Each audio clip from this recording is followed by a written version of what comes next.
A'udzu billahi minasyaitonir rajim. Bismillahirrahmanirrahim. Assalamualaikum warahmatullahi wabarakatuh.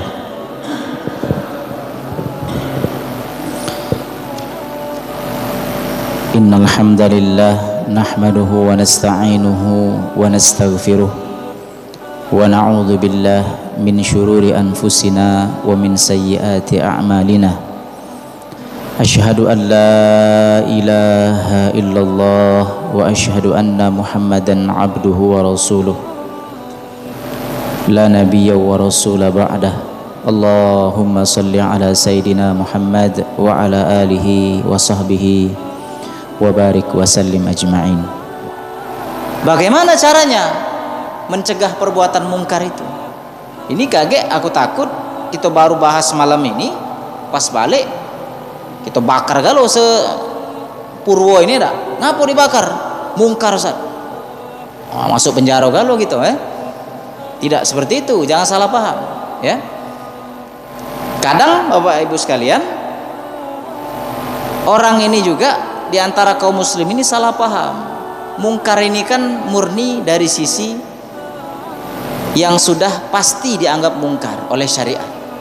Sehingga kalau itu sesuatu yang mukhtalaf, sesuatu yang berbeda, terjadi perbedaan pendapat, misalnya dalam masalah fikih.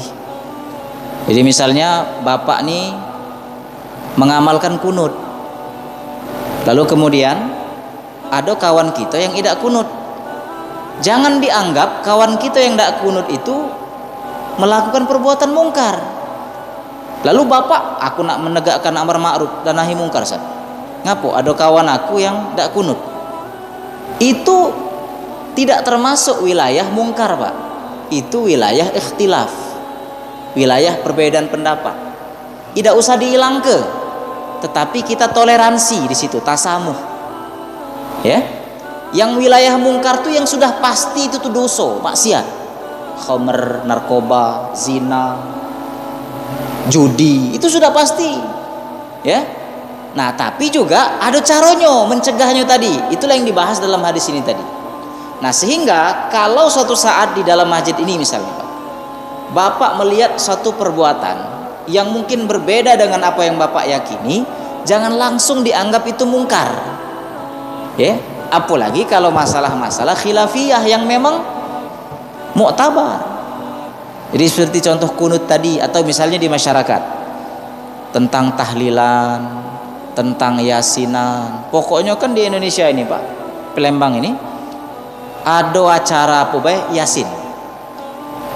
Sedekah rumah yasin, pergi haji yasin, apa lagi, khitanan yasin, ulang tahun yasin, semuanya yasin.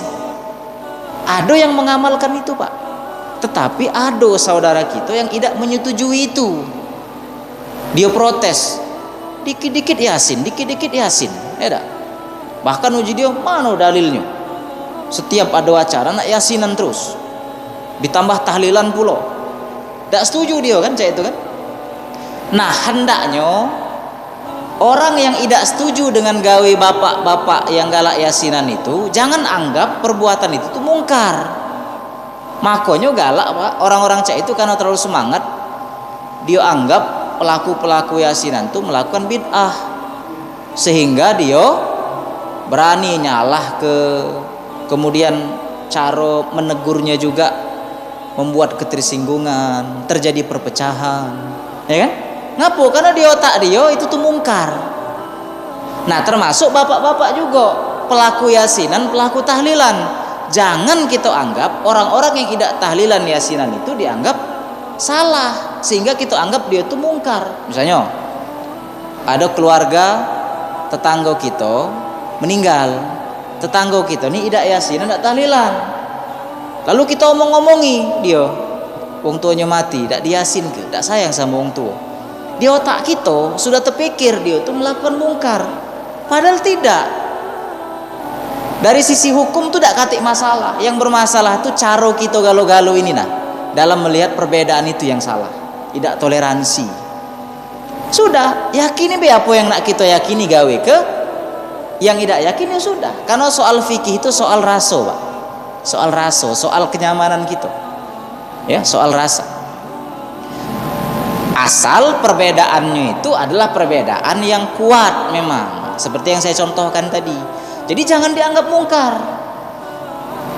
Lagi misalnya contoh, di masjid ini Jumat azan berapa kali, Pak? 2, oke? Kan kita tahu, Pak, di tempat lain ada saudara kita yang tidak mempraktekkan azan 2 kali kan? Azan sekali. Kaget Bapak sholat ke situ, nah, ngapa azannya sekali? Karena semangat. Ini salah ini. Tegaklah Bapak. Kamu nih mama nu kata azan 2 kali uji gitu kan? Gitu salah-salah ke. Ngapa? Ini nih mungkar saat. Kita harus cegah. Itu salah, itu bukan mungkar. Itu perbuatan yang khilafiyah. Jadi tidak usah direcok ke. Nah, termasuk mereka juga yang azan sekali. Jangan dia baru sholat ke sini. Ngapa 2 kali nih? Katik-katik di zaman Nabi 2 kali. Oh, saking semangatnya kan? Ngapa dia melakukan itu, Pak? Kenapa dia keras seperti itu? Karena di otak dia perbuatan kita ini salah, mungkar, maka dia semangat. Padahal tidak mesti. Diskusi boleh, tukar pikiran boleh, tapi jangan dikafir-kafir ke, jangan dibid'ah-bid'ah ke, jangan ditonyor-tonyor, beranggapan ini perbuatan mungkar. Yang dimaksud Nabi mungkar itu adalah yang jelas itu tuh salah, kemaksiatan, entah menimpa siapapun itu, Pak, menimpa kita, menimpa teman kita, menimpa keluarga kita, ya. Nah, pahami dulu. Jadi siapa baik di antara kita nih, Pak, yang melihat suatu kemungkaran yang sudah pasti itu tuh perbuatan mungkar, kemaksiatan yang jelas, maka wajib kita menghilangkan kemungkaran itu. Subhanakallahumma rabbana bihamdika asyhadu an la ilaha illa anta astaghfiruka wa atubu ilaik. Assalamualaikum warahmatullahi wabarakatuh.